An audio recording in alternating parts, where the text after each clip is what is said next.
안녕하세요. 저는 32살 여자입니다. 저는 어릴 적부터 굉장히 화목한 가정에서 자라왔습니다. 아버지가 하시는 일이 잘 풀려서 돈을 잘 벌어오시니 경제적으로 풍족하기도 했고 늘 한결같이 남에게 베풀 줄 알고 또 착하게 살라는 어머님 말씀을 새겨 들으며 살다 보니까 주변 어른들께는 모난 곳 하나 없이 자랐다는 소리를 많이 듣곤 했어요. 나중에 결혼을 해서 시가가 생기더라도 화목한 우리 집에 잘 어울릴 만한 집안이었으면 좋겠다는 생각이 은연중에 깊게 자리 잡았습니다. 모나거나 삐뚤어지지 않은 채 밥 한 끼를 먹더라도 서로 기분 좋게 농담을 건넬 줄 알고 배려해주고 먼저 생각해주는 시댁이길 바랬어요. 만약 미래에 생겨날 가족에 대한 상상을 해보던 30살의 어느 날 저에게 드디어 결혼을 하고 싶은 사람이 생겼습니다. 바로 지금의 남편을 2년 전에 만난 것인데요. 결혼을 동경하고 화목한 가정을 꿈꿨던 것 치고는 제가 결혼이 좀 늦어지고 있었을 때였습니다. 결혼을 하고 싶다는 짝을 찾지 못한 이유도 있었지만 무엇보다 가장 컸던 것은 바로 주변에서 먼저 결혼을 했던 친구 둘이 한꺼번에 2주년이 채 지나지 않아 이혼을 하는 바람에 친구들 사이에서는 충격이 꽤 컸었죠. 둘 다 대학 때부터 연애를 오래 했는데 하나같이 시댁과 얽히고 나서는 스트레스 받아 결혼 생활을 지속하지 못하겠다며 이혼 도장을 쾅쾅 찍어버리더군요. 다들 저랑 비슷한 환경에서 자라온 친구들이었고 시집갈 때 상대 측의 집안도 다들 잘 살고 또 흠잡을 곳 없다고 들었었는데 사람 관계라는 게 서로 가까워지고 얽히다 보면 결국 이혼을 할 만큼 껄끄러워지고 멀어지는 건가 싶어서 결혼에 대한 걱정이 차츰 들기 시작했어요. 하지만 오래도록 좋은 사람 만나서 결혼하고 싶다고 생각해왔던 것은 어디 쉽게 변하지 않더군요. 얼마 지나지 않아서 대학 선배의 소개로 지금의 남편을 만나게 되었습니다. 저를 늘 재밌게 웃길 줄 아는 남자다 보니 얼른 함께 살면서 부부로 지내보고 싶었어요. 친구가 2명이나 이혼을 하며 시댁에 대한 잔소리와 겁을 줄 만큼도 줬는데 남편한테 홀라당 빠져서는 제가 시댁을 쳐다볼 생각을 미처 하지도 못한 채 남편과 자연스럽게 결혼을 결심했어요. 쭉 따뜻한 남편과 웃음이 많은 가정을 이뤄온 저희 친정어머니는 제가 남자친구와 결혼을 하게 되었다는 소식을 듣자마자 제자리에서 방방 뛰시며 기뻐하셨습니다. 그런 친정어머니와는 달리 아버지는 꽤 차분하게 얘기를 전해 들으시더니 가장 먼저 시댁 어른들은 한번 찾아뵌 적이 있냐고 물으시더군요. 사실 줄줄이 이혼했다는 제 친구들의 부모님은 저희 부모님과도 가까운 동네에서 서로 잘 알고 지내오던 친구 같은 사이셨는데요. 딸들이 이혼했다는 소식을 친구로부터 전해 듣고는 저희 부모님, 특히 아버지께서도 충격을 꽤 받으셨거든요. 본인도 딸이 있는 입장이라서 잘 키운 딸에게 이혼이라는 흠을 남기고 싶지 않으셨는지 그 후로는 제가 연애를 안 하는 것을 오히려 반기는 분위기이기도 했죠.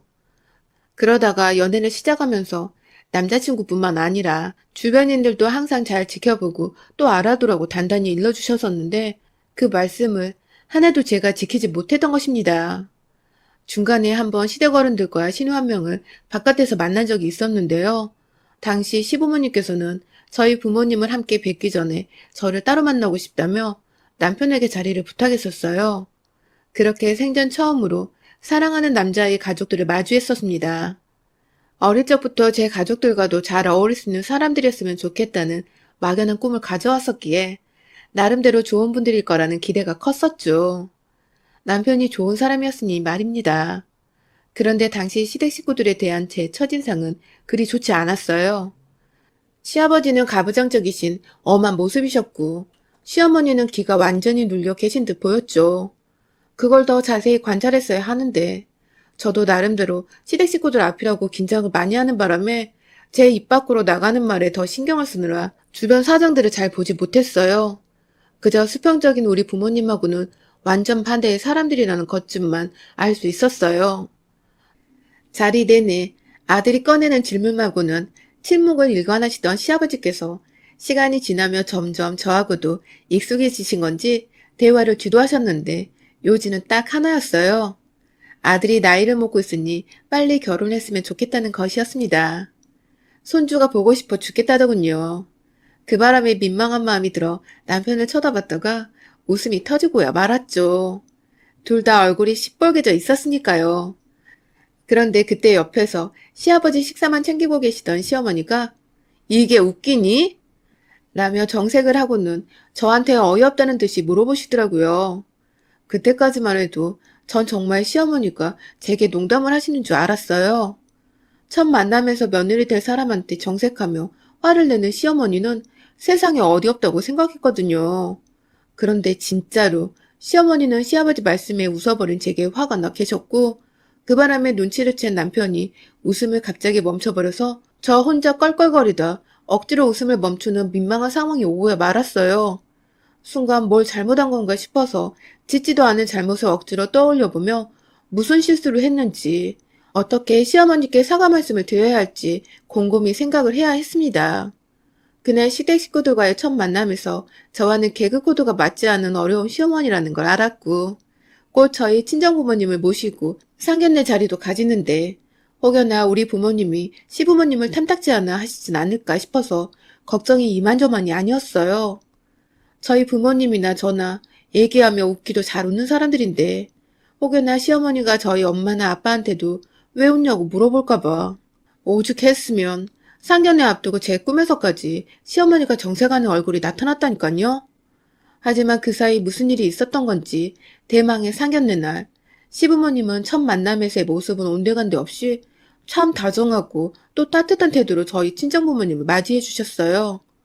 어찌나 다른 모습이던지 제가 순간 다른 가족들을 데려왔나 싶어서 남편을 한번 쳐다보기도 했었죠. 부모님 말씀에 농담이라고 잘 웃어주시기도 하고 이젠 제가 한번 크게 웃어도 왜 웃냐는 말씀을 안 하시는 거 보니 지난번엔 시부모님께서도 긴장을 하셔서 얼어붙으셨던 것인가 싶더군요. 그 순간 묵은 때가 쑥쑥 벗겨져 나가듯이 걱정했던 것들이 한순간 재로 변하고 저는 그 어느 때보다 신이 나서 시부모님의 말씀에도 그리고 저희 부모님 말씀에도 재미나게 받아치며 즐거운 상견례 분위기를 이끌었어요.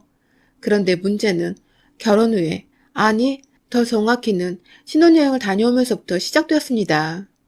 결혼 중에는 결혼을 했다는 기분이 제대로 나질 않아서 본격적으로 서로 살림을 합친 신혼집에서 지내다 보면 결혼을 했다는 걸 제대로 실감할 수 있을 것만 같았어요.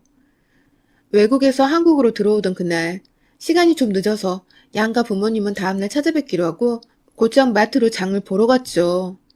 하나둘 남편 먹일 반찬거리들을 생각해놨다가 다 장을 보고는 집으로 들어가니 글쎄 저희 친정어머니께서 피곤할 거라며 국거리며 밥 그리고 고기 반찬들까지 미리 다 준비를 해놓으셨더라고요.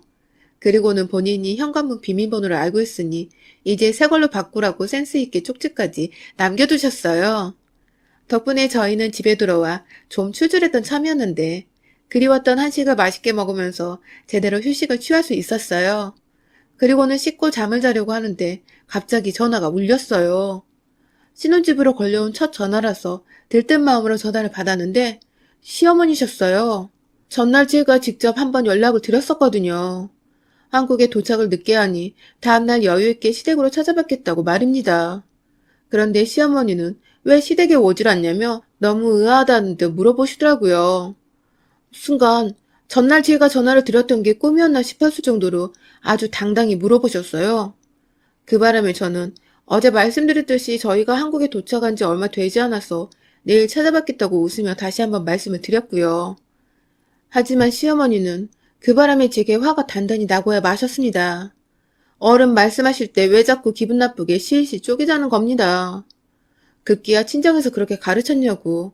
왜 처음 만나던 때부터 자기에게 비웃듯이 웃어버리냐고. 예의가 없다며 신혼여행 다녀와 쉬고 있는 며느리한테 수화기 너머로 다짜고짜 호통을 치셨어요. 그리고는 이내 신혼여행사 다녀오면 곧장 시댁을 들려 인사를 하는 게 인지상정인데 너는 그런 것도 모르냐고 야단을 치셔서 급기야 제 두 눈에 눈물이 글썽이기 시작했어요. 뭔가 이상한 낌새를 차린 건지 남편이 저를 보고 놀라 전화기를 낚아챘고 들려오는 시어머니 야단에 이게 무슨 경험 없는 상황이냐며 자기 엄마한테 한 소리를 하고는 전화를 끊었어요. 하지만 무슨 죽을 죄를 졌다고 사람을 울리냐며 남편이 화를 내는 바람에 저는 중간에서 졸지에 남편 앞에서 울어버린 꼴이 되었고 저 웃는 걸 싫어하시는 시어머니께 우는 꼴까지 보이며 골치 아픈 며느리가 된 기분이었죠. 다음날 인사를 드리러 가야 하는데 앞이 깜깜했습니다. 그리고는 다음날 전날 저녁 차려주신 것에 감사하다며 친정에 먼저 들리려는 남편을 뜯어말려 시댁으로 향했어요. 웃지 않고 고분고분한 며느리처럼 굴어야겠다고 마음 다잡고는 시댁으로 가니 시아버지는 억지로라도 반가운 내색을 하려 하시는데 시어머니는 왔냐는 말을 툭 던지시곤 부엌안에서 요리 준비를 하신다고 분주하시더라고요. 여행에서 사온 선물을 나눠드리느라 거실에 앉아 시아버님 거, 시누이 거 하나씩 전해드리고 있는데 부엌에서 시어머니가 부르셨어요. 선물은 알아서 뜯어볼 테니 들어와서 일을 도우라고 말입니다. 순간 기껏 선물을 나눠주고 있는데 알아서 뜯어볼 거라고 일이나 도우라는 시어머님 말씀이 벅 기분 나빴지만 참고 아닌 척하며 부엌으로 들어갔어요. 그 바람에 옆에서 듣고 있던 남편도 저를 따라 부엌으로 들어왔고요. 그러자 시어머니는 넌 왜 들어오냐며 자기 아들은 밖으로 내보내려고 하시더라고요. 이 집에 손님이 있다면 그건 엄연히 새며느리인 저인데 일 도우는 건 아들이 아니라 며느리를 부르는 거 보니 진짜로 결혼을 하고 시댁 식구가 생겼다는 것이 체감이 되더라고요. 좀 따뜻하고 배려할 줄 아는 시댁이었으면 좋았을 텐데 싶어서 속상한 마음이 내심 컸었답니다. 그렇게 어머님이 차리신 반찬들을 식탁에 놓고 국거리들도 개별 그릇에 담아놓고 마지막으로 밥 공기에 밥을 채우려고 하는데 시어머님이 저를 말리셨어요. 그건 본인이 하시겠다고 말입니다. 알겠다고 하고는 거실에 있는 식구들을 불러 모아 자리에 앉혔습니다. 저도 남편 옆에 조용히 서 있다가 시어머님이 나눠주시는 밥 공기를 받아서 식탁에 놓으려고 준비를 하고 있었는데 시어머니가 하나씩 다 자기 손으로 전달을 하시는 바람에 전 딱히 도와드릴 게 없었어요. 그리고 마지막으로 제 밥 공기를 전달해 주셨습니다. 그런데 밥을 받아드는 순간 느낌이 쎄하더군요. 다른 식구들 밥에서는 김이 모락모락 피어나는데 제 밥에서는 김은커녕 온기 하나 느껴지지 않더라고요. 아직 눈치를 못 챈 다른 식구들은 그저 잘 먹겠다고 수저를 들고 인사하기 시작했지만 저는 이게 무슨 일인가 싶어서 한동안 밥을 못 먹겠더라고요. 그제서야 제 눈엔 전날 지어놓은 남은 밥이 든 밥솥 하나와 갓 밥을 지어내는 새밥이 담긴 밥솥 하나, 총 2개의 밥솥이 부엌에 있는 걸 발견했습니다. 그리고 알아챘어요. 본인 밥그릇도 새밥으로 채워놓은 시어머니가 제게는 일부러 찬밥을 주신 거란걸요. 그 민망하고 서러운 순간은 남편에게조차 보이기 싫어서 급한 마음으로 밥 한 공기를 뚝딱 해치웠습니다. 일부러 반찬들을 밥 위에 올려놓고 국물로 밥을 섞어놓고서는 아무도 눈치채지 못하게 했죠. 그런 제 마음을 아는지 모르시는지 시어머니는 그새 제게 밥 한 공기 더 먹겠냐고 물어보시더군요. 누굴 약 올리려고 환장했나 싶었습니다. 그 후로는 저는 시댁에 가면 늘 차갑게 식어버린 밥 한 공기를 얻어먹었습니다. 단 한 번도 김이 모락모락 나는 밥을 받아본 적이 없어요. 언제나 저희 부부를 집으로 부르실 땐 전날 먹다 남은 밥이 든 밥솥을 함께 준비해 놓으셨고 어김없이 다른 일거리들을 다 제게 맡겨놓으시곤 밥 공기 퍼서 나르는 건 시어머니 몫이었어요. 그럼 저는 또 반찬이며 국이며 밥 위에 황급히 올려놓고는 다른 식구들처럼 태연하게 새밥인 마냥 먹었고요. 왜 그렇게까지 해야 하나 싶었지만 결혼을 하고 1년도 안 된 새댁이라 시어머니가 어렵고 무섭기도 했고 또 무엇보다 와이프가 찬밥을 받아먹는 거 본 남편이 얼마나 불같이 화를 낼지도 그래서 제가 또 민망해질지도 잘 알았기에 그냥 모른 척 넘어가는 게 낫다고 판단을 했습니다. 시댁에 자주 가는 게 아니니까 어쩌다 이렇게 모일 때는 찬밥 먹는 날이라고 씁쓸한 웃음을 지으며 시댁을 방문했죠. 그렇게 어느덧 결혼한 지 1년이 다 되어가고 있었어요. 주말을 마저 쉬려고 하는데 시댁에서 연락이 왔습니다. 보통 핸드폰이 아니라 집으로 전화가 오면 100이면 100, 저희 시어머니셨는데요. 결혼 1주년이 다 와가는데 기념으로 시댁에서 밥을 먹자며 연락을 하셨더라고요. 저는 당연히 싫었습니다. 보나마나 또 찬밥을 주실 텐데 혼자 서러움에 눈물을 삼키는 꼴을 웬만하면 피하고 싶었으니까요. 그래서 저도 모르게 어제 야근을 하고 와서 몸이 피곤하다고 거짓말을 했는데 그걸 뒤에서 남편이 듣고야 말았어요. 사실 저 어제 반차 쓰고 일찍 집에 와서 불금이라고 내내 놀았거든요. 그 바람에 남편은 저한테 좀 실망한 눈치였고 하는 수 없이 말을 정정해서 찾아뵙겠다고 하고는 연락을 끊었어요. 시댁에 가니 정말로 진수성찬으로 가득했어요. 남편이 좋아하는 육회에 각종 전이며 얼큰한 소고기 뭇국에 진짜로 제가 좋아하는 음식들까지 수두룩 했죠.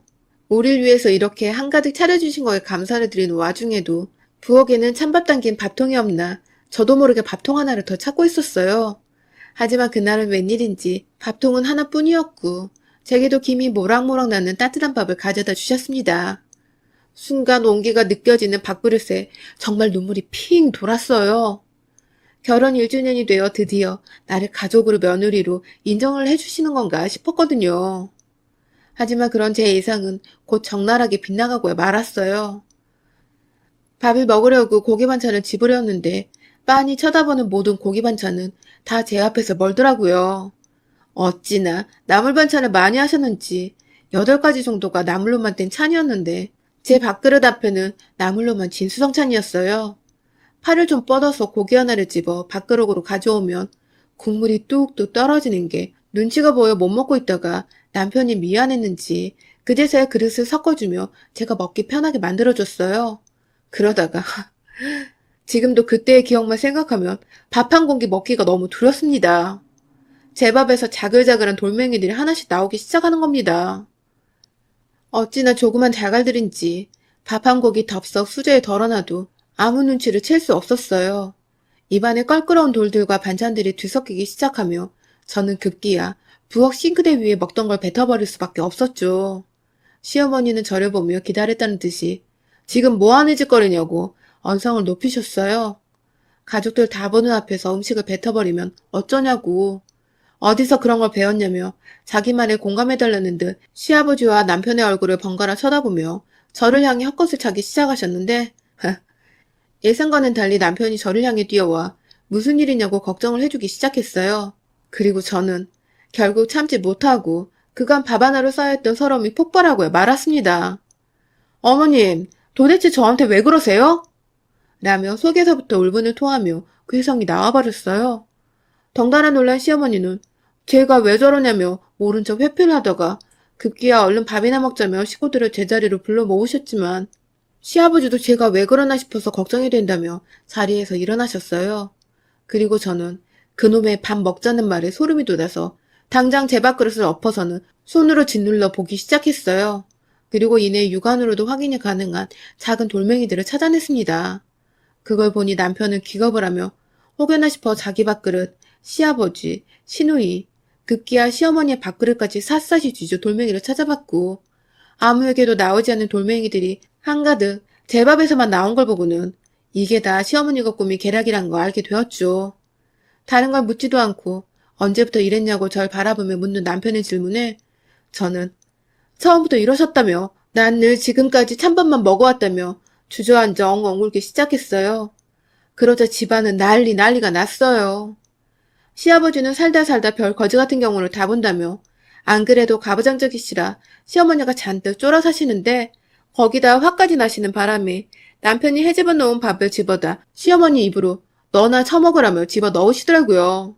순식간에 입으로 가격을 당한 시어머니는 놀라 자빠지시려다가 자기 아들을 보며 도움을 요청한 눈빛을 보내셨지만 남편은 제가 하도 서럽게 울며 그간 찬밥을 먹어왔다는 소리를 하니 뚜껑이 열려버렸는지 어떻게 며느리한테 그런 유치하고 질 나쁜 짓을 하냐며 고래고래 소리를 질렀어요. 그리고 화난 아들을 향해 시어머니를 털어놓으셨어요. 제가 여자로서 부럽기도 하고 질투가 나서 그랬다더군요. 무서운 남편한테서 의지할 곳이라고는 아들 하나밖에 없었는데 그런 아들이 껌뻑 죽어 넘어가는 와이프가 생겨나니 결혼한다고 할 때부터 그냥 싫고 괴롭히고 싶었다고 말입니다. 그 얘기를 동정이라도 받겠다는 듯이 울먹거리며 얘기하시는 시어머님 말씀에 그만 닥치세요 아줌마! 하고는 저도 반격을 했어요. 놀란 남편이 저를 뒤돌아봤지만 저는 끝까지 말했어요. 아줌마 같은 인간들 때문에 여자들이 시집살이 당하다 이혼하는 거라고. 그리고 지금부터 나도 당신 며느리 아니니까 며느리라고 함부로 짓거리지 말라는 말과 함께 돌멩이 섞인 입을 닦아내들어 들고 있던 물컵에 물을 얼굴에 확 던져 부어버렸습니다. 그리고는 남편에게도 너네 한번 때문에 도저히 못 살겠다는 말과 함께 집을 뛰쳐나왔고요. 허겁지겁 저를 따라 나선 남편은 어떻게 우리가 이혼을 하냐며 앞으로 절대 찬밥 못 먹게 하겠다며 미안하다고 애걸복걸을 하더군요. 사실 남편이 잘못한 것은 일도 없기 때문에 저도 이혼할 마음은 없었지만 시어머니만을 생각하면 자다가도 밥 생각에 속이 뒤집히는 기분이 들었어요. 그래서 남편에게 각서를 쓰라고 했죠. 시어머니가 차려주시는 밥 일절 먹을 생각 없고 또다시 마주하고 싶은 마음도 없으니 앞으로 시댁에 저는 데려가지 말라고요. 그렇지 않으면 지금 당장 이혼하고 너네 엄마로부터 영영 떨어져 살고 싶다고 말입니다. 남편은 한치의 망설임도 없이 각서에 동의를 했고요. 그 덕에 저는 찬밥에 은 돌밥까지 먹은 후에야 아줌마 소리를 해대며 시어머니께 물세례를 하고 영영 빠이빠이를 했습니다. 졸지에 무섭고 무뚝뚝한 남편만을 곁에 둔 채 다정하고 든든했던 아들을 완벽히 며느리에게 뺏기신 시어머니. 뒤늦게야 다신 안 그럴 테니 자주 얼굴 보러 오라며 용서를 구하셨는데 지금 핸드폰 연락도 차단하고 집 번호도 변경 요청했습니다. 이왕 이렇게 된 거 다시는 며느리한테 밥 차려줄 일 없게 만들어드리려고요. 제 밥은 제가 따시게 잘 지어서 맛나게 먹어보도록 하겠습니다. 여러분의 생각은 댓글로 남겨주세요. 오늘도 시청해주셔서 정말 감사합니다.